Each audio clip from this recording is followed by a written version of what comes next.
Habang ongoing ang presentasyon ng defense team ni dating Pangulong Rodrigo Duterte sa pagpapatuloy pa rin ng hearing ng confirmation of charges sa kanya dito sa ICC, ang kanya namang mga taga-suporta dito sa labas mismo ng ICC ay abala na rin sa paghahanda para sa kanilang pagtitipon-tipon muli ngayong araw bilang pagpapakita pa rin ng suporta sa dating Pangulo.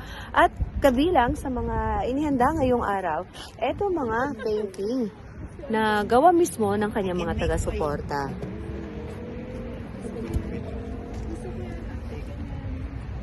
Yan, inilatag nila ito kanina maaga pa.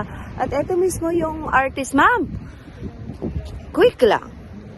Bakit ho ninyo napili na mag-exhibit ngayong araw sa pangatlong araw ho ng hearing ng confirmation of charges? Actually, yung karamihan ng painting, hindi pa yan totally finished. Iba nga matcha lang. Pero I feel like it's a calling na kailangan maramdaman ng tao ang mensahe.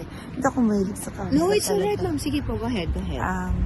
Para maramdaman ng tao ang mensahe ng both parties.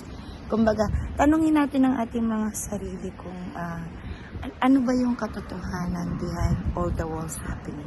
Alright. And it's your way of showing your support to the Yes. former president. Ito Former mga- president, not only for former president, I'm supporting the country. Alright. I'm serving the country. Because hindi ito yung laban ng former president alone. Is laban to ng mga Pilipino. Kasi para sa akin,